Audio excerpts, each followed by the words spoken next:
샬롬 12월 12일 매일 아침 묵상입니다. 한 주간도 평안히 지내셨습니까? 오늘 이 주말 아침에도 주님께서 주시는 평강으로 새롭게 하루를 맞이하는 시간 되시길 소망합니다. 오늘은 하나님 나라와 그의 의를 구할 때라는 제목으로 말씀을 나누고자 합니다. 오늘 본문 말씀은 역대상 17장 1절에서 8절입니다. 제가 봉독하겠습니다. 다윗은 자기의 왕궁에 살 때에 예언자 나단에게 말하였다. 나는 백향목 왕궁에 살고 있는데 주님의 언약궤는 아직도 휘장 밑에 있습니다. 나단이 다윗에게 말하였다. 하나님께서 임금님과 함께 계시니 무슨 일이든지 계획하신 대로 하십시오. 그러나 바로 그날 밤에 하나님께서 나단에게 말씀하셨다. 너는 내 종 다윗에게 가서 전하여라. 나 주가 말한다. 내가 살 집을 내가 지어서는 안 된다.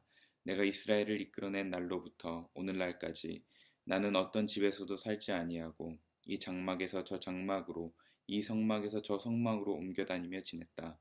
내가 온 이스라엘과 함께 옮겨다닌 모든 곳에서 내가 내 백성을 돌보라고 명한 이스라엘의 어떤 사사에게 나에게 백향목 집을 지어주지 않은 것을 두고 말한 적이 있느냐. 그러므로 이제 너는 내 종 다윗에게 전하여라. 나 만군의 주가 말한다. 양떼를 따라 다니던 너를 목장에서 데려다가 내 백성 이스라엘의 통치자로 삼은 것은 바로 나다. 나는 내가 어디로 가든지 언제나 너와 함께 있어서 내 모든 원수를 내 앞에서 물리쳐 주었다. 나는 이제 내 이름을 이 세상에서 위대한 사람들의 이름과 같이 빛나게 해주겠다. 아멘. 우리는 하나님 나라를 구하며 살아야 함을 잘 알고 있습니다. 그의 나라와 그의 의를 구하여라. 그리하면 이 모든 것을 너희에게 더하시리라 하는 이 말씀을 많이 붙들고 살아갑니다. 오늘 본문 말씀은 그 말씀을 듣기도 전에 살았던 한 인물을 더 깊이 조명하는 시간이 될 것 같습니다. 오늘 본문 말씀의 주인공은 바로 지난주에 이어서 언약궤를 옮겼던 그 다윗의 이야기가 이어지고 있습니다. 지난주에 다윗이 언약궤를 옮기고 하나님과 늘 동행하고픈 그의 갈망이 어떻게 발전했는지 오늘 본문을 통해서 조금 더 살펴볼 수 있습니다. 오늘 본문을 통해서 그렇게 하나님과 동행하고픈 그 다윗이 어떻게 그 마음이 성장해갔고 또 그와 함께 하나님이 이끌어 주시는 그 손길을 경험했는지 한번 묵상해 보고자 합니다. 지난 시간에 다윗은 언약궤를 옮기고 예배를 이스라엘 예루살렘에 정착시키게 하였습니다. 그런데 언약궤는 예루살렘에 있었지만 제사를 드리는 그러니까 번제를 드리는 성막은 예루살렘에서 좀 떨어진 기브온 산당이라는 곳에 지어져 있었습니다. 이것이 아마 다윗에게 마음에 좀 짐으로 남아 있었던 것 같습니다. 다윗은 언약궤가 예루살렘으로 옮겨진 것만으로 만족하지 않았고 오히려 그에게 있던 마음은 17장 1절에 잘 표현되어 있습니다. 이렇게 나단 선지자에게 고백했습니다. 나는 백향목 왕궁에 살고 있지만 주님의 언약궤는 아직도 휘장 밑에 있습니다. 라고 합니다. 즉 지금 언약궤가 어떤 이동식 장막에 머물고 있었다는 것을 우리는 알 수 있습니다. 다윗은 하나님의 궤가 더욱 온전한 곳에 있기를 소망했습니다. 이게 무슨 말이냐면 하나님이 가볍게 여겨지는 것 같아 보였다는 것입니다. 그분의 나라가 세워져야 하고 그분이 왕으로 다스리는 나라가 되어야 하는데 오히려 자신이 하나님보다 더 영광스러운 곳에 있다고 느꼈던 것입니다. 다윗은 자신의 명성이 하나님의 영광보다 높아지는 것이 불편했습니다. 우리는 얼마나 순간순간 나의 영광을 구하면서 살아갑니까? 조금만 칭찬을 받거나 무언가 성취하면 어느샌가 마음에 우쭐해지는 모습이 바로 우리의 모습 아니겠습니까? 나보다 남을 더 낮게 여기라고 주님께서 말씀하셨는데 오히려 내가 남보다 더 나도 모르게 높아지려는 그 마음이 순간순간 일어나는 것을 발견하곤 합니다. 그러나 다윗은 그분의 영광과 그분이 하신 일을 알리고 높이는 데에 마음이 쏟아져 있었습니다. 축복을 누려도 자신이 정말 많은 것들을 성취해도 그것이 어떻게 하면 하나님의 영광으로 드러날 수 있을까? 그것에 관심 가졌던 것입니다. 재밌는 것은 이 다윗의 시대가 아닌 후대에 이스라엘 백성이 포로로 끌려가고 그리고 다시 예루살렘에 돌아온 그 시기에 한 선지자가 이런 이야기를 했습니다. 학개라는 선지자가 이런 말을 했는데요. 포로로 돌아왔던 이스라엘 백성들이 정착을 하는 과정 가운데 학개 선지자가 안타까운 모습을 발견했습니다. 이런 말씀을 적었습니다. 학개서 1장 4절에 성전이 이렇게 무너져 있는데 지금 너희만 잘 꾸민 집에 살고 있을 때란 말이냐. 아마도 학개 선지자는 성전이 무너지고 버려진 이 상태를 보면서 하나님의 이 음성을 들었을 때 아마도 오늘 본문인 다윗이 하나님의 성전을 향해서 품었던 이 마음이 떠올랐을 것 같습니다. 그리고 오늘 이 역대기는 포로에서 돌아온 백성들에게 주었던 말씀이기에 더더욱 이 성전에 대한 말씀이 더 필요한 때였던 것이라는 것을 알 수 있습니다. 사실 하나님의 성전을 짓는 일에 대해서 그분 자신은 그렇게 중요하게 생각은 하지 않으셨습니다. 어디에 있든 지금까지 너희와 함께 하고 있었던 그 사실에만 집중하기를 바라셨던 것입니다. 그러나 마음의 중심을 보시는 하나님은 다윗이 어떤 의도로 이 성전을 짓고 싶어 했는지 더욱더 잘 알고 계셨을 것 같습니다.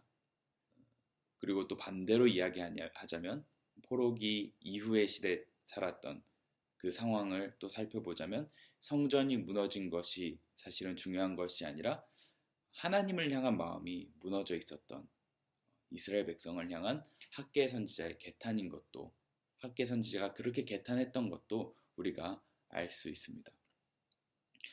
다시 오늘 본문에 돌아와서 살펴보면 하나님은 다윗을 보시면서 어쨌든 얼마나 기특해 하셨는지 알 수 있습니다. 비록 성전을 짓고 안 짓고는 하나님 입장에서 중요한 것은 아니지만 하나님을 향한 그 마음, 그분이 인생의 가장 중요한 우선순위가 되었을 때에 하나님께서 더할 나위 없이 기뻐하신다는 것을 우리는 알 수 있습니다. 즉 하나님 나라를 먼저 구할 때 다윗은 이러한 하나님의 더 깊은 마음을 알게 되는 축복을 얻었던 것입니다. 오늘 다윗이 하나님을 가장 큰 우선순위로 삼았을 때, 그리고 하나님 나라와 그분의 영광을 가장 큰 목표로 삼았을 때 하나님께서 어떤 응답으로 다윗에게 말씀을 하여 주셨는지 그것에 집중하며 살펴보고자 합니다. 첫 번째로 우리가 하나님의 나라를 구할 때 우리는 우리를 향한 하나님의 약속, 즉 사명을 얻게 됨을 알 수 있습니다. 최근에 매일 기도회를 하면서 느끼는 점이 있습니다. 지체들을 위해서 기도하고 중보할 때마다, 그리고 특별히 다음 세대의 기도 제목을 놓고 기도할 때마다 그들의 꿈을 위해서 기도하게 된다는 것입니다. 처음에는 진로를 놓고 기도를 시작했지만 기도를 하다 보면 그들에게 하나님의 꿈이 임하기를 기도하게 됩니다. 이것이 어쩌면 하나님의 원리인 것 같습니다. 그리고 하나님 나라의 방법이고 하나님께서 인도하시는 어떤 하나님의 사람이 인도하시는 길이 아닌가 생각이 듭니다. 하나님께서 다윗이 성전을 짓고자 하는 마음을 품었을 때 어떻게 대답하셨는지 살펴보면 참 신기한 부분이 있습니다. 오늘 본문 이후에 하나님께서 이렇게 말씀하십니다. 그러므로 이제 너는 내 종 다윗에게 전하여라. 나 만군의 주가 말한다. 양떼를 따라 다니던 너를 목장에서 데려다가 내 백성 이스라엘의 통치자로 삼은 것은 바로 나다. 나는 내가 어디로 가든지 너와 함께 있어서 내 모든 원수를 내 앞에서 물리쳐 주었다. 나는 이제 내 이름을 이 세상에서 위대한 사람들의 이름과 같이 빛나게 해주겠다. 이제 내가 한 곳을 정하여 거기에 내 백성 이스라엘을 심어 그들이 자기의 땅에서 자리 잡고 살면서 다시는 옮겨 다닐 필요가 없도록 하고 이전과 같이 악한 사람들에게 억압을 받는 일도 없도록 하겠다. 이전에 내가 내 백성 이스라엘에게 사사를 세워준 때와는 달리 내가 내 모든 적을 굴복시키겠다. 그뿐만 아니라 나 주가 내 집안을 왕조로 세우겠다는 것을 이제 내게 선언한다. 내 생애가 다하여서 내가 너의 조상에게로 돌아가게 되면 내가 내 몸에서 나올 내 아들 가운데서 하나를 후계자로 세워 그 나라를 튼튼하게 하겠다. 바로 그가 내게 집을 지어줄 것이며 나는 그의 왕위를 영원토록 튼튼하게 해주겠다. 아멘. 하나님은 다윗을 향한 하나님께서 지금까지 해오신 지금까지 역사를 상기시키십니다. 그리고 앞으로는 다윗의 이름을 빛나게 해주실 것이라고 약속하십니다. 그런데 여기서 그 이후에 하시는 말씀을 우리가 주목할 필요가 있습니다. 그런데 여기서 멈추지 않고 후계자를 세울 텐데 그가 나라를 튼튼하게 하고 그가 내게 집을 지어준다. 즉 성전을 세울 것이라고 약속하십니다. 다윗은 하나님 나라를 위해서 하나님의 성전을 짓고자 했는데 하나님께서는 그에 대한 응답으로서 다윗의 이름을 빛나게 해주신다는 약속과 더불어서 다윗이 품었던 소망인 하나님의 성전을 결국 짓게 될 것이라는 약속을 주십니다. 그리고 더 이상 쫓겨다니지 않는 삶을 살게 될 것이고 억압을 받는 일이 없도록 해주시겠다는 약속을 받습니다.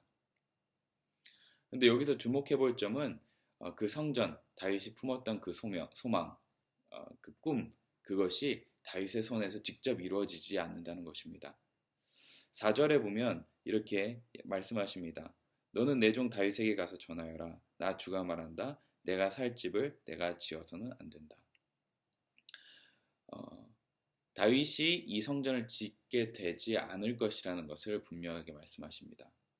또 이후에 16절 이후에 나오는 다윗의 응답으로 봤을 때 이것이 다윗에게 있어서 전혀 문제가 되지 않는다는 것을 알 수 있습니다. 오히려 다윗은 감격과 감사로 반응합니다.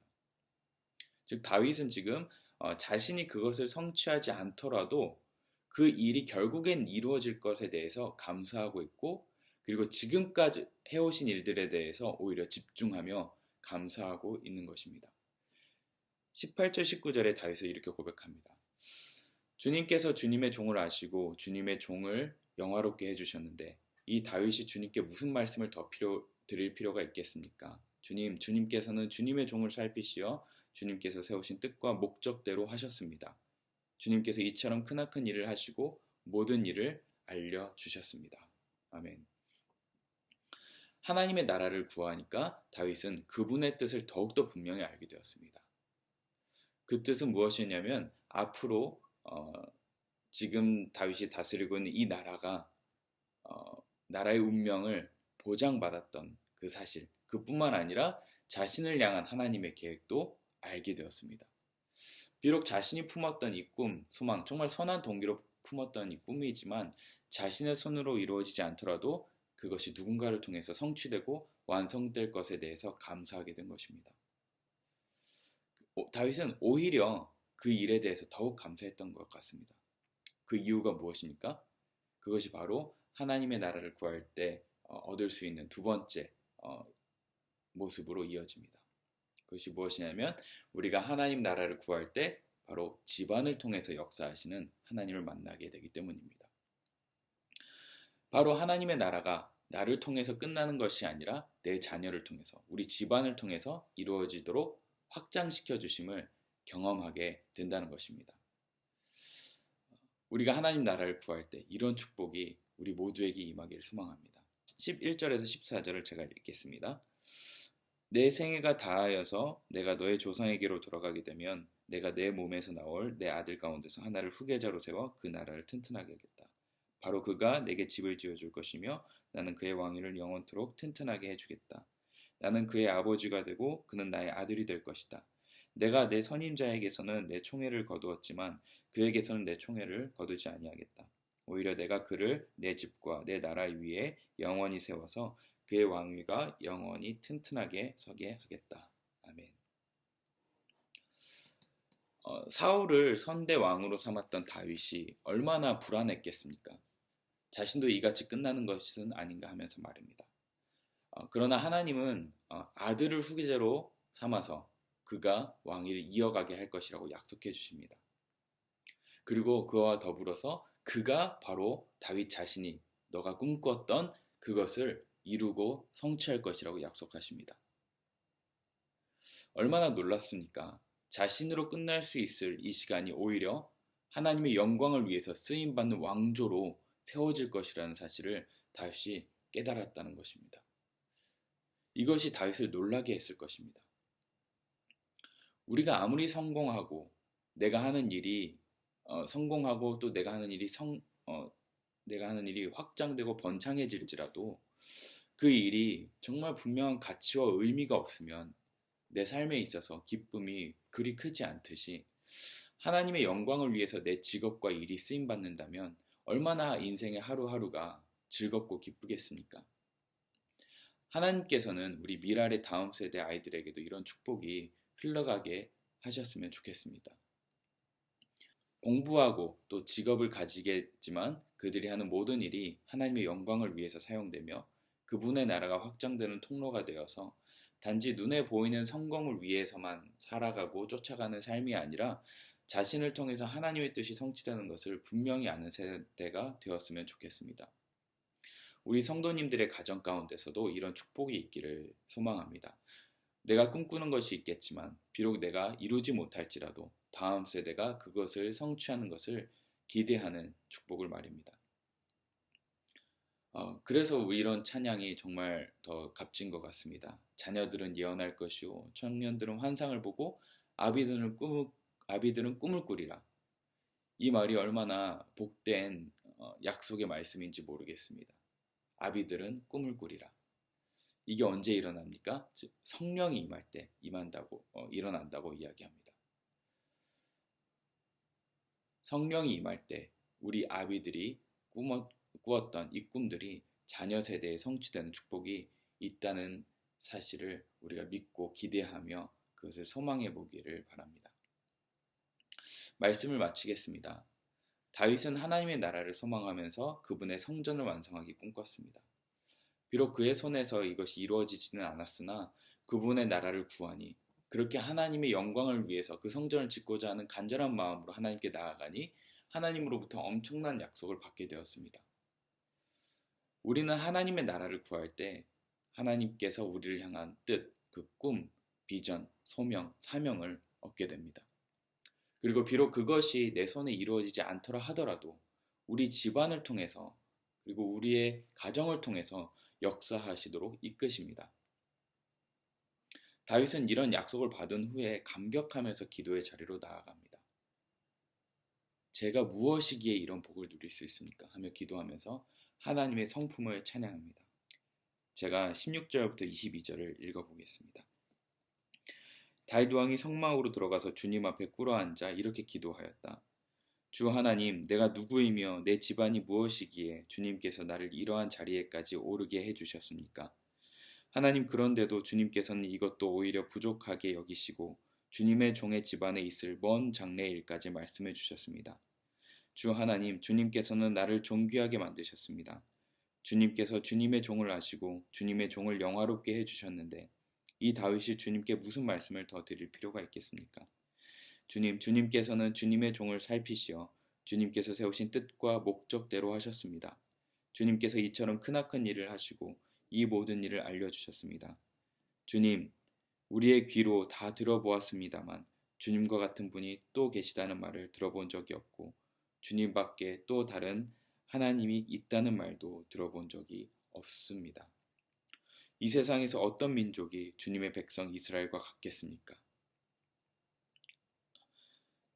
하나님이 직접 찾아가셔서 이스라엘을 구하여 내시고 주님의 백성으로 삼아서 주님의 명성을 드러내셨습니다. 그들을 이집트에서 구하여 내시려고 크고 놀라운 일을 하셨고 또 주님의 백성이 보는 앞에서 민족을 쫓아내셨습니다.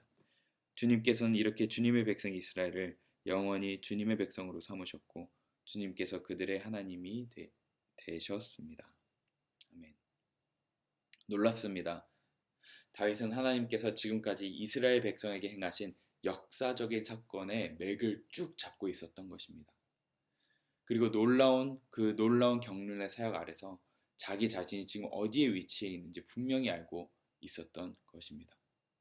그리고 마지막으로 고백합니다. 주님께서 말씀하신 대로 해주십시오. 바로 약속을 붙드는 믿음으로 마무리하면서 용기를 가지는 기도로 마무리합니다. 이렇게 하나님 나라와 그분의 영광을 위해서 애썼던 다윗은 더욱 깊은 하나님의 뜻을 알고 더 큰 용기로 나라를 다스리기 시작합니다. 그리고 그분이 약속하신 말씀을 다시 한번 붙들면서 기도하며 나아갑니다. 그것이 23절과 27절에 기록되어 있습니다. 바로 하나님께서 종에게 약속하셨던 것을 성취하시도록, 그리고 자신이 용기를 얻었다고 이야기합니다. 25절에 이렇게 기록되어 있습니다. 나의 하나님 주님께서 주님의 종에게 이 종의 집안을 한 왕조가 되게 하시겠다고 계시하셨기 때문에 주님의 종이 감히 주님께 이러한 간구를 드릴 용기를 얻었습니다. 27절 그러므로 이제 주님의 종의 집안에 기꺼이 복을 내리셔서 나의 자손이 주님 앞에서 영원토록 대를 잇게 해주시기 바랍니다. 주님께서 복을 주셨으니 그 복을 영원히 누리게 해주십시오. 아멘. 하나님의 나라와 그 일을 구하니 하나님께서 약속과 사명 그리고 집안에 대한 축복으로 다윗에게 말씀해 주셨습니다. 우리가 여전히 교회 이전을 놓고 기도하고 있습니다. 그러나 우리가 이 시간을 통해서 오늘 다윗이 받았던 축복을 누리는 시간이 지속되기를 소망합니다. 우리가 그분의 나라를 구하며 나아갈 때 하나님께서 우리를 향한 놀라운 약속들을 그 시간들을 통해서 더 구체적으로 보여주시고 이끌어 주실 줄 믿습니다. 오늘 하루 이런 주님의 마음과 합해지는 축복을 누리시는 시간 되시길 기도합니다. 기도하겠습니다. 사랑의 하나님 감사합니다. 주님의 성전을 짓고 싶었던 이 다윗의 마음, 주님의 나라를 확장시키고 주님의 영광을 위해서 살아가고자 했던 그 다윗의 마음, 우리에게도 허락하여 주시옵소서. 우리가 그 주님의 열정을 품고 주님의 나라를 위해서 우리가 살아가길 소망합니다. 그리하여 주님께서 주시는 꿈과 소망을 받고 또 나 자신뿐만 아니라 우리 가정을 통해서 우리 집안을 통해서 사역하실 주님의 일을 꿈꾸고 소망하게 하여 주시옵소서. 우리가 계속해서 성전 이전을 위해서 기도하고 있습니다. 주님, 우리가 교회가 이전되고 그리고 애쓰는 이 과정 가운데서 주님께서 주시는 꿈과 비전을 품을 수 있는 시간이 되게 하여 주시옵소서. 그리하여서 우리가 이전하여서 새롭게 시작되는 그 사역 가운데서는 주님께서 꿈꾸신 소명과 그리고 뜻이 우리 공동체 가운데 이루어지는 역사를 보게 하여 주시옵소서. 오늘 하루도 주님께 온전히 의탁하는 삶을 살기 원하며 감사드리며 예수님 이름으로 기도합니다.